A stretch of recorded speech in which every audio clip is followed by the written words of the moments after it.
Hi guys, welcome back to the Social Tune. And even though I never expected this to be a thing on this channel, looks like we're making it a tradition. So before we tackle 2018 as a whole, let's take one last look back on what might have been. These are the top 10 best almost hit songs of 2017. So last year, I made a list like this for 2016, mostly to highlight that while 2016 had been an atrocious year for the charts, there had been some potential. Turns out though, making that kind of list is actually a lot harder when you're talking about a year that was pretty damn good. And the songs that I would have expected to be putting on a list like this, like Praying, DNA, and Castle on the Hill, all somehow ended up making the year-end top 100 for last year. Which means that for 2017, the overall quality of the songs isn't quite as high. And I honestly couldn't see anything here topping Praying. Still, I did find 15 songs that I would have gladly seen make the year-end Hot 100 before any of my worst hits last year. So with that said, let's quickly rattle off a few honorable mentions.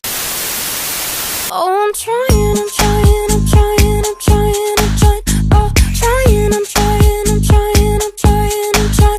to think about you. Most critics seem to agree that Selena Gomez started making more interesting music in 2017. However, unlike everybody gushing over her collaboration with Kygo on It Ain't Me, I was always a much bigger fan of the playful vocal effects, the adorable delivery and lyrics, and the soft production of Bad Liar. Plenty of artists make songs about being secretly in love, but Selena Gomez is one of the few to make it this adorable, with a set of lyrics that are innocent, pure, and yet somehow incredibly overwritten in the best possible way. Pair that with a fantastic sample of Talking Heads' Psycho Killer, and you have an incredibly charming little tune. Over and over, the only truth, everything comes back to you.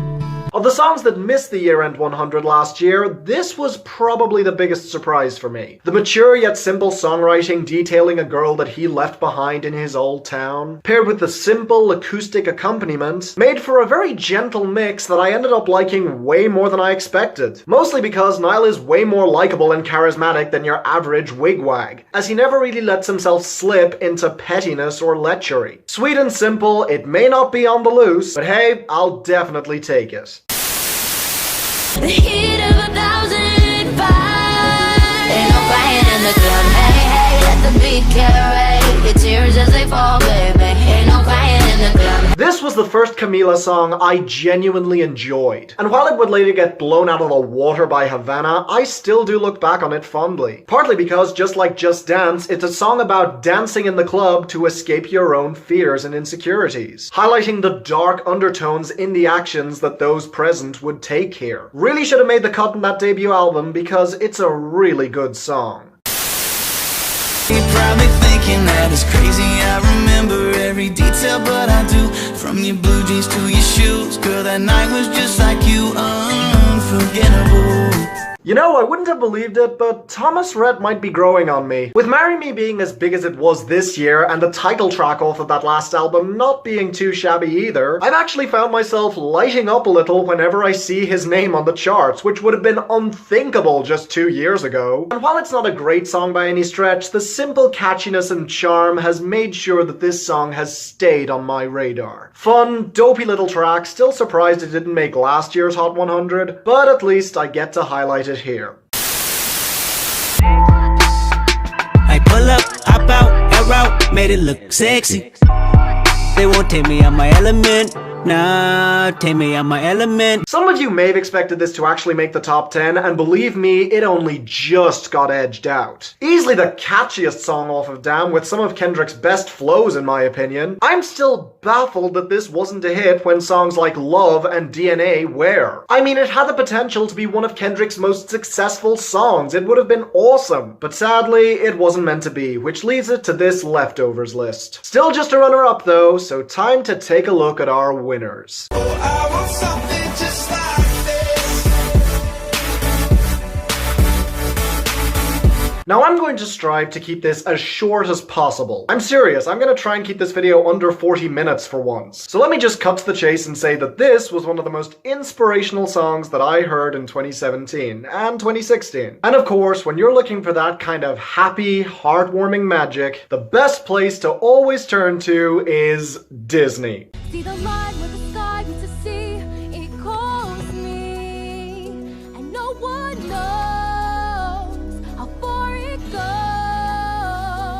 I love Moana, and some of you diehard viewers may remember me putting it on my list of the best movies of 2016. Well, a large part of that love was definitely the soundtrack. And while I do love You're Welcome as much as anyone, it wasn't the song that came the closest to the top 20, and nor is it my favorite from the soundtrack. I've been staring at the edge of the water long as I can remember. Aoli Cravalho may not have the pipes of Idina Menzel, but this still manages to match the majesty of Let It Go. For its smaller, more personal scope, as well as the way that she just pours her heart and soul into these lyrics. Not to mention that key change towards the second half of the song that is gorgeous in its own right. The line with the sky is the sea, it holds me, and no one knows.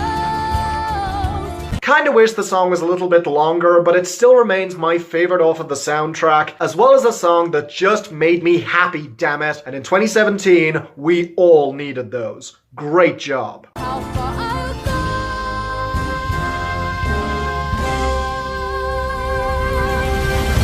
Oh, I want something just like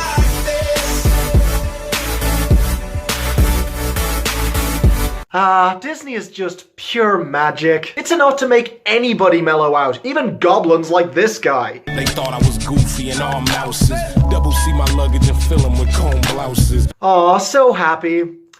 But it didn't even come close to being a hit, so... Young T. Who that boy? Who him is? Who that boy? Who him is? Nigga, who that boy? Who him is? Who them boys? Nigga, who them is? Nigga. Why you niggas feel like that? Man, cause a nigga neck shit like that. You know, if you were to listen to this song within the context of the album, you may be very confused. On an album filled with so many lush, personal songs, this is abrasive, to say the least. Almost sounding like it should be on an album like Goblin. And that's exactly the point. Fuck global warming, my neck is so frio. I'm currently looking for 95 Leo. My mom says she's worried because I'm so ill. I should stay in bed, but got too much bread to make. You see here, Tyler is basically portraying a cartoonish vision of what the public must have thought of him before Flower Boy, which fits perfectly within an album where he's dissecting his own persona and revealing his insecurities. Plus, even just based on its own merits, I love this song for how dark and depraved it is. The wonderful plinking build-up, the industrial whirs mixed with that creepy twinkling, Tyler's amazing delivery, and best of all, the insane flows of A$AP Rocky. Was it summertime, 06, at the number 9, nigga, never mind, was another time before Benz, with the Gucci bow tips, with the Letterman, nigga, $sign was my favorite number at the time. I swear this guy wasn't always this interesting, but in more recent years, he has developed into a feature killer. Not to mention taking his own sounds into interesting directions by doing whatever the fuck he wants on his own projects. Fuck the rap, I'm trying to own a planet from my other fucking business vision. These niggas these days acting like some bitches like they fucking with you. I may have been a fan of Flower Boy for more of the introspective and human moments, but that doesn't mean I can't appreciate the monster under the bed when he decides to show up. Oh,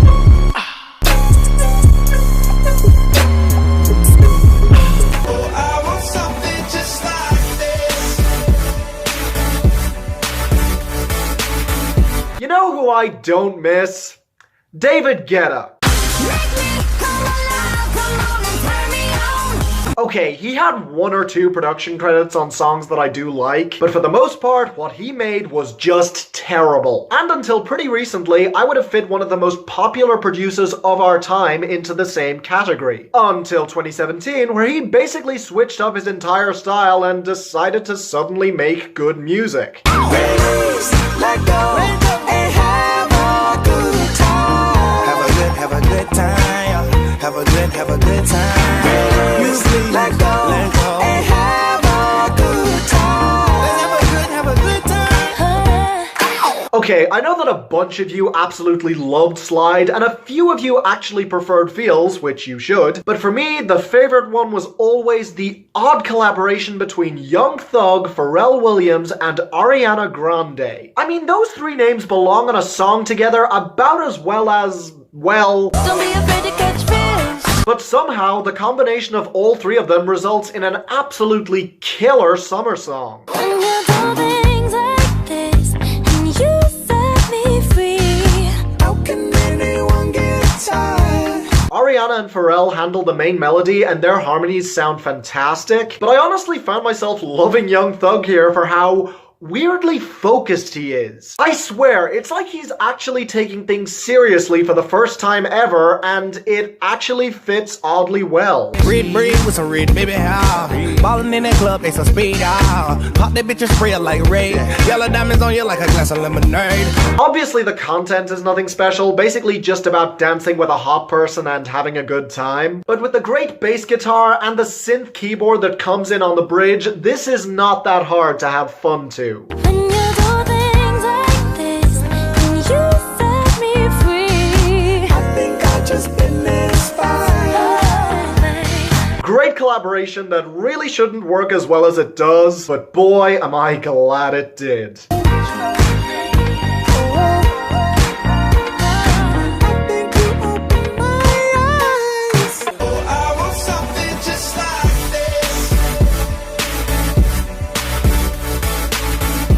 Light nigga, dark nigga, faux nigga, real nigga, rich nigga, po nigga, house nigga, feel nigga, still nigga. And while we're at it,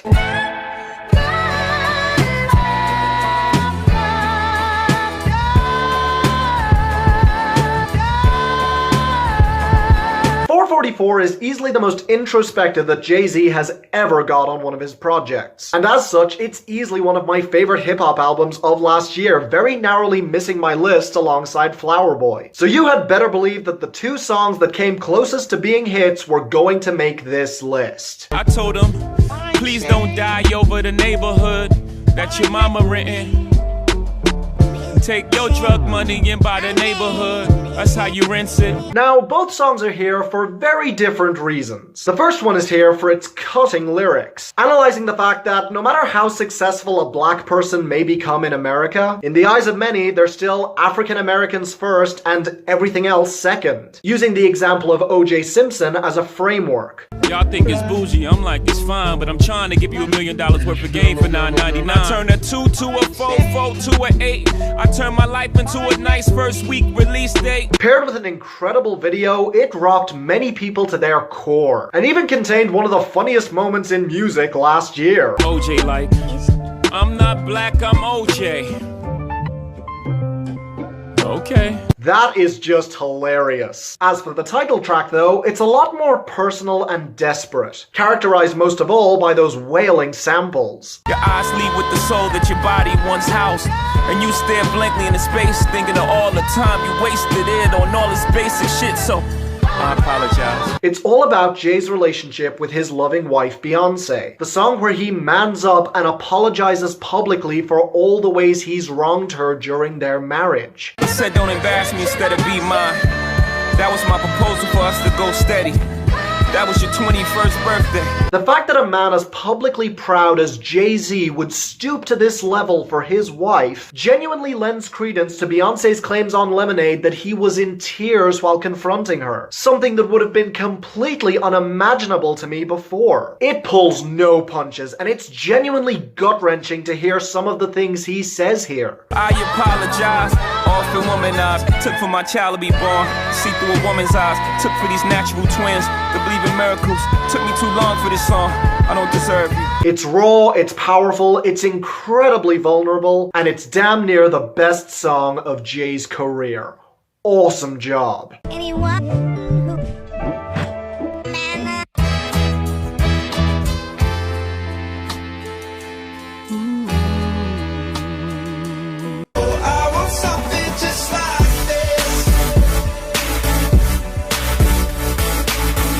Okay, look guys, in a list of underappreciated songs from a year, of course there was going to be some country. They've all gone wherever they go. Broken halos that used to shine.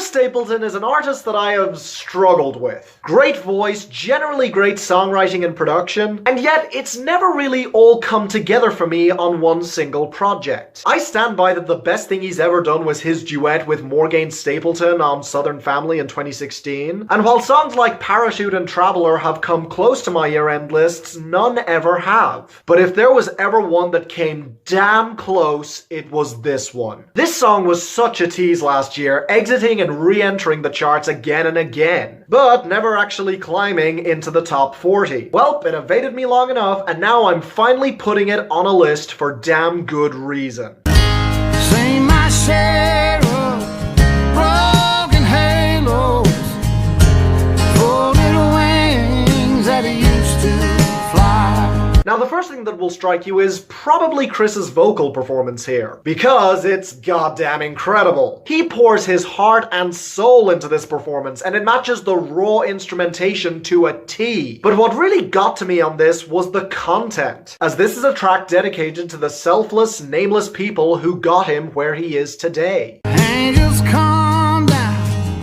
from the heavens just to help us on our way.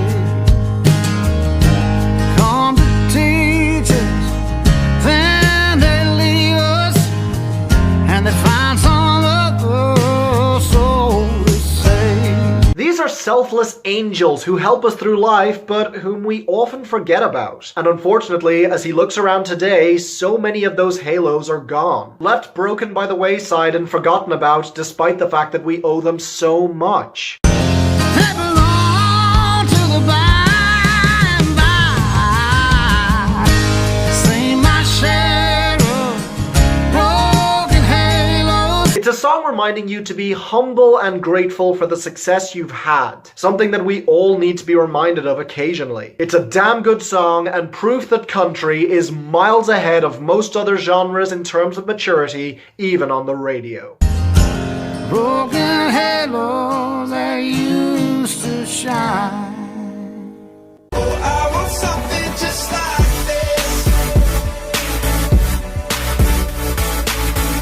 this.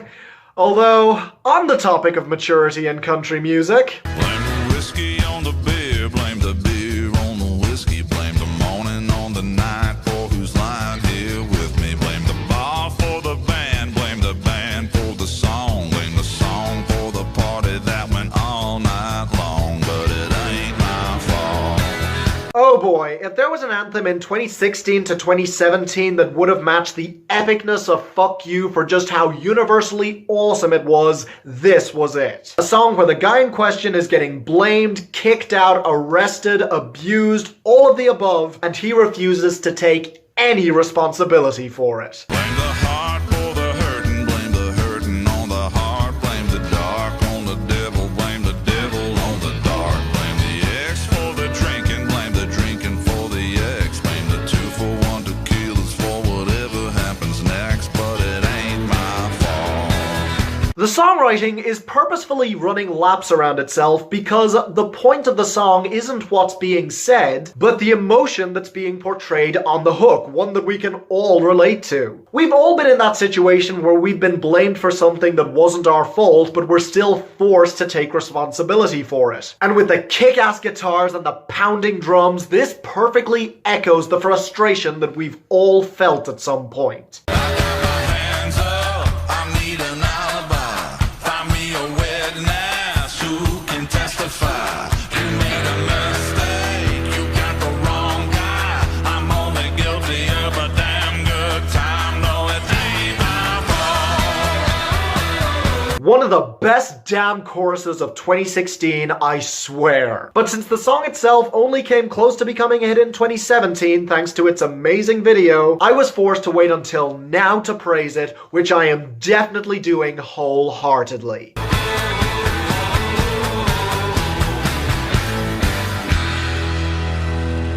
Oh, I want something just like this. So every every year we get that one song that every single critic agrees should have been a hit. Whether it be Bills by Lunch Money Lewis or This Girl by Kungs vs. Cooking on Three Burners. But seriously, America, in 2017, this really should have been huge. I'm waiting for it, that green light. 'Cause on the aisle, come get my things, but I can't let go. I'm waiting for it, that green light. Oh, I wish I could get my things and just let go. I'm waiting for it, that green light. I want it. Melodrama is one of the best albums of 2017, with some of the biggest highlights of the year. And while I may personally be a bigger fan of Writer in the Dark, Sober, and especially Liability, there is no denying what an excellent pop song Greenlight is. Well, those great whites, they have big teeth. Oh, they bite you, that you said that you would always be in love. Lorde's pissed off delivery, the propulsive chorus, that wonderful piano line. This is just an epic track, a comeback that went above and beyond anything I had expected from Lorde. And as much as I really do love her on this track, the real hero here is Jack Antonoff. But I hear sounds in my mind. This guy has been popular for some of the best pop music of the last few years, alongside some missteps. The world moves on another day, another drama. But let's stay positive here. After all, this has more body and heart to it than anything pop radio has had in years. I'm waiting for it, that green light. I want it. I'm waiting for it, that green light. I want it. I hope to God that Lorde continues to take her music in this direction. And next time she does release new music, I pray that all of you will give her the chance that she so richly deserves. Because Lord knows she's earned it. I'm waiting for it, that green light. I want it. Oh, I want something just like this. You know, one of the things that I was afraid about when I first started making content on this channel was being predictable. When you're first starting out on a platform like this, people are bound to compare you to your biggest influences. And it can take a while for you to find your own style and footing. For example, much as you would expect to hear a Drake song on a Ton in the Shadows best list, or an unpopular pick on the Radical Douches, you can pretty much always expect me to end up praising the hell out of this guy. Let's just kiss till we're naked, baby. Versace on the floor. Ooh, shake it off for me now, girl. Versace on the floor. Look, I get that some people are sick of Bruno Mars. Heck, I had a heated argument recently about how talented he was compared to Ed Sheeran. Because my argument boils down to this. Putting aside anything about technique and songwriting, when you boil it down to pure, raw talent, Bruno Mars has pretty much every single male artist on the radio beat. Let's take our time tonight, girl. Above us, all the stars are watching. Some of you may be getting tired of his retro style, but personally, I still can't get enough of songs like 24K Magic, Uptown Funk, and many, many more. And Versace on the Floor is easily him at his sexiest and ballady-est. That's a word now. There's no reason to hide what we're feeling inside right now. The wonderful keys, the smooth, low-key atmosphere, Bruno's fantastic multi-tracking. This is how one gets in the mood, as they say. And unlike a lot of Bruno Mars songs, this is a song that has absolutely nothing to do with him, as all of it is about focusing on the girl. Take notes, fellas. So baby, let's just turn down the lights and close the door. Ooh, I love that dress, but you won't need it anymore. You need something pretty damn sensual to convince her to leave her Versace dress crumpled on the floor. And this fits the bill perfectly. Heck, I'd argue that this actually outdoes the majority of the 90s ballads that influenced it. Purely for the more experimental and adventurous production and Bruno Mars's incredible belting. Not to mention one of the best bridges that I heard last year, even better than That's What I Like.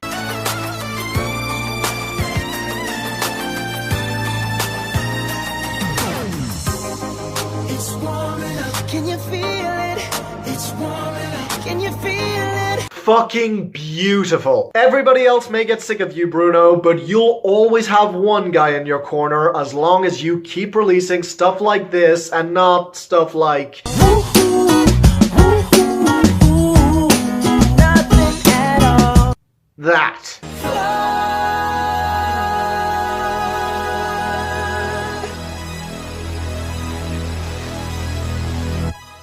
I want something just like this. So as you can probably tell, despite what I said at the beginning of this video, the overall quality of these songs has arguably been even higher than last year's. However, since no song quite reached the highs of Sugar by Francesco Yates or Record Year by Eric Church, my number one had to be a song that came the closest to making my top 50 songs of 2017. And with the exception of one or two songs, in 2017, no song was a more painful cut from that list than this one. Gonna make you wonder why you even try. Gonna take you down and laugh with you to cry. And I still don't know how I even survive. And now to get your rock bottom. Yeah, you all should have seen this coming. After Laughter was the album that changed my whole outlook on Paramore. And this, it was the single that started it all. Not to mention being an anthem for 2017 like few others were. All that I want is to wake up fine. Tell me that I'm alright, that I ain't gonna die. We were in hard times indeed, and there's no quick fix, no solution, just wallowing over what a shit situation we're in over an incredible chorus. Gonna make you wonder why you even try. Gonna take you down and laugh when you cry. Seriously, for every single critic out there who was praising the hell out of Greenlight, take a sidelong glance at this and you'll find something even more crazy, desperate, and potent. Walking around with my little rain cloud hanging over my head, and it ain't coming down. Hard Times was my anthem of 2017. It was my gold standard for pop music that year. Which caused me to be particularly harsh on other pop music that tried and failed to be deep. Turn it up, it's your favorite song. Dance, dance, dance to the distortion. Nobody cares, Katie. Times are just hard, and that's all we need to hear. Not that the government's manipulating us. Tell my friends I'm coming down. We'll kick it when I hit the ground. If you have the time, go and check out After Laughter by Paramore. It has a ton of highlights, and I wouldn't even say that Hard Times is the best song off of it. It is, however, the best almost hit of 2017, as well as a personal favorite of mine to this day. When I hit the ground. Gonna make you wonder why you even try. So, thank you guys for watching. Leave a like if you enjoyed. Sorry that my voice was extremely rough in this video and that there might be some rain in the background. But fuck it. What are some songs that you would have added to this list that didn't make it? And also, what songs do you think will just miss the year-end list for 2018? Leave your thoughts in the comments below. I'd be happy to reply to and hear from you. Either way, year-end lists are just around the corner, so please subscribe so you don't miss a thing. And until the next time, I'm Finn, and this is The Social Tunes, signing off.